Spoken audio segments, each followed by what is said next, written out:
Hi అండి, నేను మీ Dora junior. ఎంతో ఆరోగ్యకరమైన మునగాకు పొడి. మునగాకును మనం ప్రతిరోజు వండుకోవాలంటే వండుకోలేము కదండి.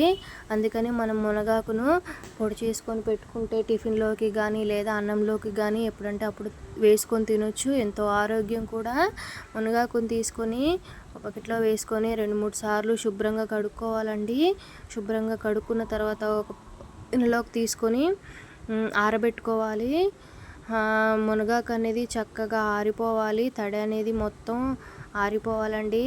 ఆరిపోతేనే బాగా ఫ్రై అయ్యిద్ది. ఎంత బాగా ఆరితే అంత మంచిది. మనం ఒక కాటన్ క్లాత్లో వేసుకొని ఫ్యాన్ కింద ఆరబెట్టుకోవాలి. అలాగే ఇందులో అధికమైన పోషకాలు magnesium, calcium, iron, potassium, D3, D4, D11, D12 అలా అధికమైన పోషకాలు. దేనిలో లేనన్ని పోషకాలు మునగాకులో, మునగ పువ్వులో, మునగకాయలో ఉన్నాయండి. దీన్ని చేసుకోవటం చాలా సులభం. అలాగే ముందుగా కడిగి పెట్టుకున్న కరివేపాకండి. ఇది కూడా 2-3 సార్లు శుభ్రం చేసుకొని ఫ్యాన్ కింద ఆరబెట్టుకోవాలి. ప్యాన్ పెట్టుకొని ప్యాన్లో 2 స్పూన్స్ ఆయిల్ వేసుకోవాలి. ఆయిల్లోకి ఆయిల్ వేడవగానే 1 కప్పు మినప్పప్పు, 1 కప్పు శనగపప్పు, మరో కప్పు ధనియాలు, అలాగే అరకప్పు జీలకర్ర వేసుకొని బాగా వేయించుకోవాలండి. సిమ్లో పెట్టి వేయించుకోవాలి. హైలో పెట్టి వేయించుకుంటే లోపటిదాకా వేగదు, అలాగే మాడిపోయింది. మనం సిమ్లో పెట్టి వేయించుకోవడం వల్ల లోపల దాకా వేగి మంచి స్మెల్ అనేది వస్తుంది.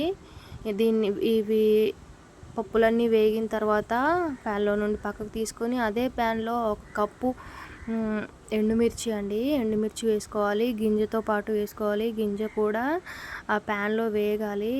గింజలు అలాగే మిరపకాయలు ఎంత వేగితే అంత టేస్ట్ అండి. ముఖ్యంగా గింజతో టేస్ట్ అనేది వస్తుంది. మనం అవి బాగా వేయించుకోవాలి. సిమ్లో పెట్టి వేయించుకోవాలి. హైలో పెట్టి వేయించుకుంటే ఘాటు వాసన వస్తుంది. అందుకని సిమ్లో పెట్టి వేయించుకోవాలి. అదే ప్యాన్లో ఎండుమిర్చిని పక్కకు తీసి అదే ప్యాన్లో 2 టీ స్పూన్ల ఆయిల్ వేసుకోవాలండి. ముందుగా మనం కడిగి శుభ్రం చేసి పెట్టుకున్న మునగాకు 2 కప్పులండి. నాకైతే 2 కప్పులు వచ్చింది. 2 కప్పులను మనం మునగాకు పొడిని తీసుకొని ఆ ఆయిల్లో వేసుకొని చక్కగా వేయించుకోవాలి. కరకరమని చెప్పి సౌండ్ రావాలి. మనం కలుపుతుండే వేగిన సౌండ్ వచ్చిందండి. ఆ మునగాకు కూడా వేగిన తర్వాత అదే ప్యాన్లో మరలా 2 స్పూన్స్ ఆయిల్ వేసుకొని మనం ముందుగా కడిగి పెట్టుకున్న కరివేపాకు 1 కప్పు అండి. మునగాకు 2 కప్పులు అయితే కరివేపాకు 1 కప్పు. కరివేపాకును కూడా మనం చక్కగా వేయించుకోవాలి.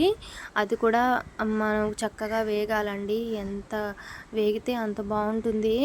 మనం చేతితో ఇలా ఒత్తి చూస్తే ఆకు అనేది చితికిపోవాలి, అలా వేయించుకోవాలి. ఆకు అనేది చాలా బాగా ఫ్రై అవ్వాలి. ఎంత ఫ్రై అయితే అంత బాగుంటుంది. ఆకును మనం ఫ్రై చేసుకున్న తర్వాత అది కూడా మనం తీసి పక్కనున్న వాటిలో పక్కనున్న ప్లేట్లో కలిపేసుకుందాం. ముందుగా మనం పప్పులన్నీ పక్కకు తీసి పెట్టుకున్నాం కదండి, అవన్నీ మిక్సీ జార్లో వేసుకొని నాకు సరిపడా టేస్ట్కి సరిపడా నేనైతే 1.5 స్పూను సాల్ట్ వేసానండి. దాంట్లోకి కొద్దిగా చింతపండు, కొంచెం బెల్లం, అలాగే కొద్దిగా వెల్లుల్లిపాయలు వేసుకొని మెత్తగా గ్రైండ్ చేసుకోవాలండి.